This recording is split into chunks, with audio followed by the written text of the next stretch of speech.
तो नमस्कार दोस्तों, मेरा नाम है प्रशांत शर्मा और आज हम एनालाइज करेंगे Tamil Nadu petro products limited company को।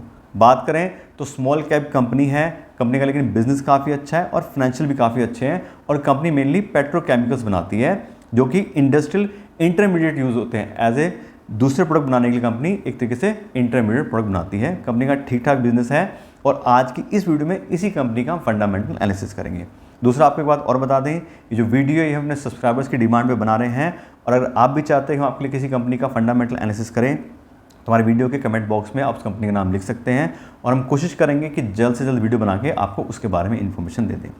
और अब हम बात करते हैं अपनी company Tamil Nadu petro products limited के बारे में। तो हमने बात की थी कंपनी मेनली पेट्रोकेमिकल्स बनाती है, केमिकल की कंपनी है और कंपनी इंडस्ट्रियल इंटरमीडिएट्स के केमिकल्स बनाती है जो दूसरे फिनिश प्रोडक्ट्स बनाने के लिए यूज़ होते हैं। बात करें तो स्मॉल कैप कंपनी है और अभी कंपनी का जो मार्केट कैपिटलाइजेशन है वो 900 करोड़ का है।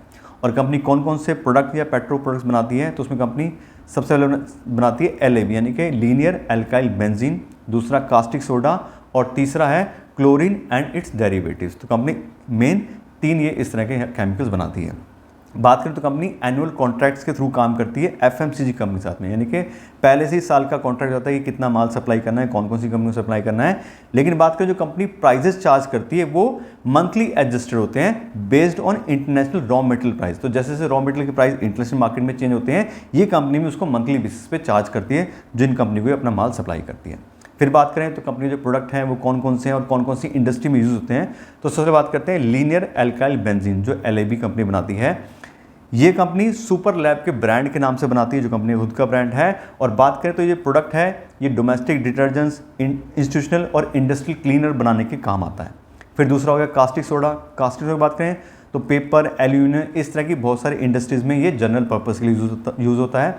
तीसरा हो गया क्लोरीन एंड इट्स डेरिवेटिव। इसके जो बाय प्रोडक्ट्स हैं ये हाइड्रोक्लोरिक एसिड और सोडियम हाइपोक्लोराइड बनाने काम आते हैं। और जो क्लोरीन के डेरिवेटिव्स हैं वो ज़्यादातर जो है वाटर ट्रीटमेंट के लिए और डिसइंफेक्टेंट सेक्टर के अंदर यूज़ होते हैं। तो इससे कंपनी अलग अलग इंडस्ट्री के काफ़ी सारे केमिकल्स बनाती है। और अभी कंपनी ने नया शुरू करा है 2019 में बनाना PO यानी कि प्रोपिलीन ऑक्साइड। कंपनी ये प्रोपिलीन ऑक्साइड भी अभी बनाना कंपनी 2019 से शुरू कर दिया है। फिर बात करें कंपनी की प्रोडक्शन कैपेसिटी की तो अभी कंपनी में 2 प्लांट हैं, एक मनाली हिमाचल प्रदेश में और दूसरा चेन्नई के अंदर है। बात करें कैपेसिटी की तो कंपनी में टोटल जो कैपेसिटी है वो LAB बनाने की 1.2 lakh metric ton per annum की है, कास्टिक सोडा बनाने की 56,000 मीट्रिक टन पर एनम की है और PO यानी कि प्रोपिलीन ऑक्साइड बनाने की कंपनी की 15,000 मीट्रिक टन पर एनम की कैपेसिटी है। तो कंपनी ठीक ठाक कैपेसिटी भी होल्ड करती है। अब ये तो कंपनी की ऑलरेडी एग्जिस्टिंग कैपेसिटी है। कंपनी कैपेसिटी एक्सपेंशन की तरफ भी काम कर रही है।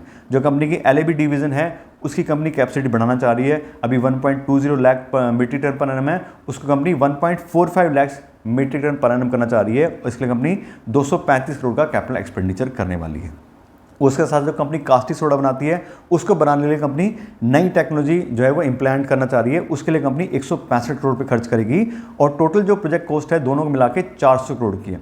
और जो 400 करोड़ है कंपनी 50-50 के रेशो में रेज करेगी, 50% डेट और 50% इक्विटी। यानी कंपनी 200 करोड़ रुपये का लोन लेगी और 200 करोड़ रुपये एज एन इक्विटी बेच के वहाँ से पैसा कमाएगी, मतलब वहाँ से रेज करेगी। तो बात करें जो 200 करोड़ का लोन कंपनी लेना है वो ऑलरेडी कंपनी का सैंक्शन हो चुका है और 200 करोड़ रुपये इक्विटी बेच के कंपनी इकट्ठा कर लेगी। बात करें तो जो दोनों ये प्रोजेक्ट हैं ये फाइनेंशियल ईयर 2025 तक में तैयार हो जाएंगे और वहाँ पे भी कंपनी अपनी जो कैपेसिटी है वो उसको इंक्रीज़ करेगी। तो कंपनी पहले ही अच्छी ठीक ठाक कैपेसिटी जो है होल्ड करती है और कंपनी उसको बढ़ाने के लिए भी कंपनी लगातार काम कर रही है। फिर बात करें कंपनी के रेवेन्यू ब्रेकअप की। जो कंपनी अलग टाइप के केमिकल्स बेचती है तो कहाँ से कंपनी को कितना रेवेन्यू आता है तो कंपनी को जो सबसे ज़्यादा बनता है वो सेल ऑफ LAB से आता है 78% का। जो कंपनी कास्टिक सोडा बेचती है वहाँ से 9% आता है, क्लोरीन से कंपनी को 11% होता है और बाकी जो दूसरे प्रोडक्ट कंपनी बेचती है वहाँ से कंपनी को 2% का रेवेन्यू आता है। फिर बात करें कंपनी के शेयर होल्डिंग पैटर्न की कि किन किन लोगों ने अपना पैसा इस कंपनी इन्वेस्ट किया हुआ है। तो अभी जो कंपनी के प्रोमोटर्स हैं उसके पास में कंपनी के 35% शेयर्स हैं, FIs के पास में 6% शेयर हैं, DIs ने कोई अपना इन्वेस्टमेंट नहीं किया 0% है और पब्लिक और दूसरे लोगों के पास में कंपनी के 59% शेयर हैं। तो बात करें सबसे ज़्यादा जो शेयर्स हैं वो पब्लिक के पास में 60% के आसपास और प्रोमोटर्स 35% होल्ड करते हैं। अब क्योंकि छोटी कंपनी है तो ज़्यादातर लोगों को रहता है कि हाँ भी आगे आने टाइम में बड़ी हो जाएगी, अभी स्मॉल कैप में है, प्राइस भी मतलब 100 रुपीज़ के आसपास अभी चल रहा है तो सस्ता शेयर है तो बहुत ज़्यादा लोगों ने उसका होल्डिंग यहाँ पे लिया हुआ है। तो कुल में बात करें कंपनी के बिजनेस प्रोफाइल की, तो कंपनी ठीक ठाक बिजनेस होल्ड करती है, स्मॉल कैप कंपनी है, तो ऐसा नहीं कंपनी अपने सेक्टर की लीडर है, बहुत बड़ी कंपनी है। लेकिन बात करें तो जो कंपनी प्रोडक्ट बनाती है उस हिसाब से ठीक ठाक कैपेसिटी है और ठीक ठाक बिजनेस कंपनी यहाँ पे दिखाई में दे रहा है। और अब हम बात करते हैं कंपनी के फाइनेंशियल्स के बारे में कि पिछले 5 साल में कंपनी के रेवेन्यू और प्रॉफिट में कैसी ग्रोथ आई है। उसके लिए कंपनी के पिछले 5 साल का हम फाइनेंशियल डेटा चेक करते हैं। और यहाँ पे देखिए सबसे पहले कंपनी का रेवेन्यू, तो 2020 में कंपनी के थे 1225 करोड़ के और 2024 में आए 1670 करोड़ के आसपास। यहाँ देखें तो 2020 से 2023 तक कंपनी काफ़ी अच्छी ग्रोथ आई है, 1200 करोड़ रुपये, फिर 1800 करोड़ रुपये 2022 में, 2023 में 2150 करोड़ तक भी कंपनी की सेल गई है। लेकिन यहाँ देखें तो 2024 में ये कम हो गई 1700 करोड़ के आसपास। तो कंपनी काफ़ी अप डाउन देख रहे हैं हम, 1225 करोड़, फिर 2021 में 1145 करोड़ और फिर एकदम से 2150 करोड़ और अब फिर 2024 में कम। तो क्योंकि छोटी कंपनी है तो काफ़ी ज़्यादा कंपटीशन भी रहता होगा, मार्केट भी अनस्टेबल रहती है, तो सब देखें तो रेवेन्यू ऊपर नीचे में दिखाई दे रहे हैं। तो ठीक है, बहुत ज़्यादा ग्रोथ कंपनी में नहीं है, लेकिन अच्छा खासा बिजनेस कंपनी कर रही है। ऐसी बात करें ऑपरेटिंग प्रॉफिट की, तो आप देखो इसमें बहुत ज़्यादा फ्लक्चुएशन है। 2020 में 8%, 2021 में 15%, 2022 में 14%, फिर कम हो गया 2023 में 6% और 2024 में सबसे कम 4%। तो हम देखें तो सीधा दिखाई दे रहा है कि कहीं ना कहीं इनपुट कॉस्ट में कंपनी की प्रॉब्लम है, उसके प्राइसिंग में उसको दिक्कत आ रही है, इसलिए कंपनी को यहाँ पे प्रॉफिट जो है वो काफ़ी कम मिल रहा है। बात करें इसी सेक्टर की दूसरी कंपनीज की, तो उनका काफ़ी ज़्यादा हाई प्रॉफिट है, 12-15% के आसपास की एवरेज है। लेकिन यहाँ देखें तो कंपनी काफ़ी कम ऑपरेटिंग प्रॉफिट मार्जिन पे काम कर रही है। ऐसे देखें कंपनी नेट प्रॉफिट, तो क्योंकि कंपनी का सेल्स भी ऊपर नीचे हुए हैं, प्रॉफिट ऑपरेटिंग प्रॉफिट का मार्जिन भी कम हुआ है, तो उसी वजह से प्रॉफिट भी कम हुए हैं। 63 करोड़ का 2020 में प्रॉफिट था, 2024 में 50 करोड़, यानी कि पिछले 5 साल से कंपैरिजन में देखें तो कंपनी का प्रॉफिट कम हो गया है। बीच में 175 करोड़ भी गया 2022 में, लेकिन देखें तो क्या है कि काफ़ी फ्लक्चुएशन है। अब छोटी कंपनी में ज़्यादातर ऐसे ही होता है, क्योंकि बिजनेस भी, कंपटीशन भी है, कभी अच्छा क्लाइंट मिल गया, अच्छी सेल हो गई तो ठीक, नहीं हुआ तो उस तरह से ऊपर नीचे रहते हैं। तो उसी हिसाब से इस कंपनी के भी फाइनेंशियल में दिखाई दे रहे हैं। फिर बात करें फ्री कैश फ्लो की, तो फ्री कैश फ्लो भी कंपनी पिछले 5 साल से होल्ड करी है, ये बहुत अच्छी बात है। ऐसा नहीं कि नेगेटिव फ्री कैश फ्लो गई, क्योंकि छोटी कंपनी क्या है, बार बार उनको पैसे की रिक्वायरमेंट होती है बिजनेस एक्सपेंशन के लिए, दूसरी चीज़ों के लिए, तो उनके नेगेटिव फ्री कैश फ्लो जा जाते हैं। लेकिन यहाँ देखें तो पिछले 5 साल लगातार कंपनी फ्री कैश फ्लो में है। ऐसी बात करें कंपनी डिविडेंड पेमेंट की, तो 15-20% के आसपास कंपनी हर साल डिविडेंड पेमेंट भी करती है। तो ऐसा नहीं कंपनी सारा पैसा अपने पास रख रही है, थोड़ा बहुत डिविडेंड पेमेंट भी कंपनी कर रही है। उसके बाद कंपनी ने डेट बाय इक्विटी रेशो की, तो अभी कंपनी में कोई लोन नहीं खास, 0.02 का कंपनी का डेट बाय इक्विटी रेशो आ रहा है। तो कंपनी ने सारा पैसा अपना ही इन्वेस्ट किया है। जो 200 करोड़ के आसपास लोन की बात हो रही है, वो कंपनी थोड़ा बहुत लेगी तो मे बी इंक्रीज हो जाए, लेकिन अभी कंपनी कोई खास लोन यहाँ पे होल्ड नहीं करती है।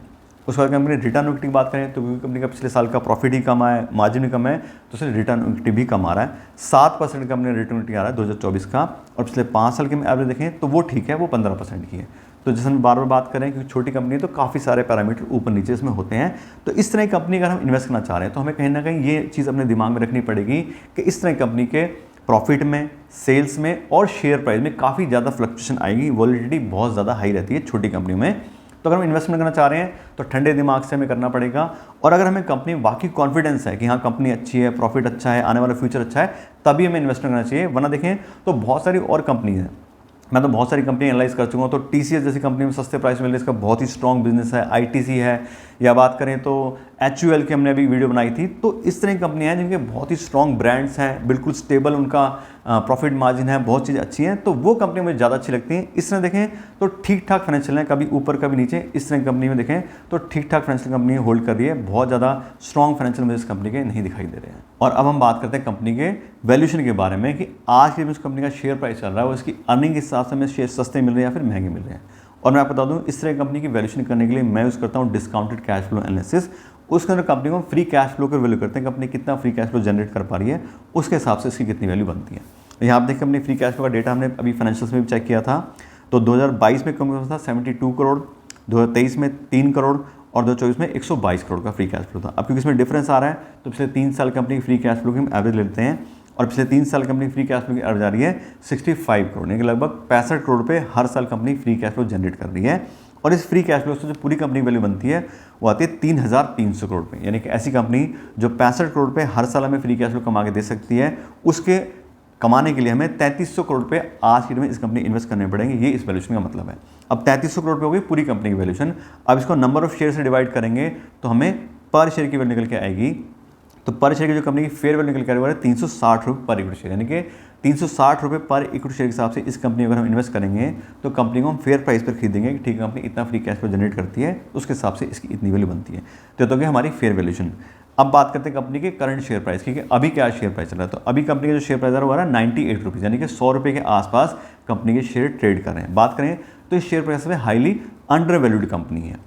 अब बात है कि अंडर वैल्यूड क्यों है, तो बहुत सारे रीज़न हो सकते हैं। जैसे बात की थी कंपनी छोटी है तो काफ़ी ज़्यादा क्या होता है, कभी लोगों के सेंटीमेंट कंपनी के साथ हो जाते हैं तो कंपनी का प्राइस हाई हो जाता है, कभी नहीं रहते दूसरी कंपनी में लोग शिफ्ट हो जाते हैं तो उसकी वजह से प्राइस कम हो जाता है। दूसरा, प्राइस बाय अर्निंग रेशियो से आप चेक करें तो भी काफ़ी सस्ती कंपनी है। कंपनी का जो प्राइस बाय अर्निंग रेशियो है सिर्फ 14 का आ रहा है और इंडस्ट्री का प्राइस बाय है 42 का, तो उस हिसाब से काफ़ी सस्ती कंपनी है। Price by book value company का चेक किया है वो भी 1.02, यानी कि कंपनी बिल्कुल अपनी बुक वैल्यू पे अवेलेबल हो रही है, जबकि इंडस्ट्री का प्राइस बुक वैल्यू देखें तो वो 4 का है। तो 4 गुने प्राइस पे इंडस्ट्री जो है वो ट्रेड करी है प्राइस बुक वैल्यू के हिसाब से, लेकिन ये कंपनी बिल्कुल फेयरली वैल्यू मिल रही है हमें प्राइस बुक वैल्यू के हिसाब से। तो बात करें तो कंपनी अपनी एक्चुअल प्राइस के 30% पे अवेलेबल है, 70% का मार्जिन ऑफ सेफ्टी हमें मिल रहा है। तो कंपनी सस्ती तो बहुत मिल रही है, लेकिन जैसे मैंने बात की थी कंपनी फाइनेंशियल डामाडोल से थोड़े से हैं, बिजनेस भी ठीक ठाक है, तो थोड़ा बहुत अगर हम इन्वेस्टमेंट करना चाह रहे हैं तो बिल्कुल हम उसको चेक कर सकते हैं क्योंकि कंपनी सस्ती मिल रही है। लेकिन वही बात है जैसे मैंने पहले बात की थी कि इस तरह की कंपनी में इन्वेस्ट करने के लिए हमें काफ़ी तगड़ा जिगरा रखना पड़ेगा, मतलब ठंडे दिमाग से करना पड़ेगा। ठीक है कि हमने इन्वेस्ट किया है, अच्छे से सोच समझ के किया है, तो अगर प्राइस कम हो जाए ज़्यादा हो जाए तो हमें ज़्यादा परेशान नहीं होना है। थोड़ा लंबे टाइम के लिए इन्वेस्ट करके रखेंगे तो काफ़ी अच्छा प्रॉफिट हमें कंपनी दे सकती है अगर इस तरह से सारी चीज़ की चलती हैं। कैपेसिटी एक्सपेंशन कंपनी कर रही है और ये सारी चीज़ें ठीक चल रही हैं तो आने वाले टाइम में थोड़ा हमें अच्छे बेनिफिट हो सकते हैं। लेकिन अगर हम शॉर्ट टर्म में देखें कभी प्राइस कम हो गया ज़्यादा हो गया तो हमें भागना नहीं है। तो उस हिसाब से देखें तो थोड़ा बहुत इन्वेस्टमेंट अगर आप करना चाह रहे हो तो रिस्क के हिसाब से आप इसमें कर सकते हो। सारी चीज़ें आपको बता दी हैं, लेकिन फिर भी फाइनल डिसीजन आपका कंपनी से इन्वेस्ट करना है नहीं करना है। तो इससे बात करें तो कंपनी के बारे में डिटेल नॉलेज दे दी है आपने इस वीडियो को देखने के लिए और मुझे इतना समय दिया उसके लिए आपका बहुत बहुत धन्यवाद।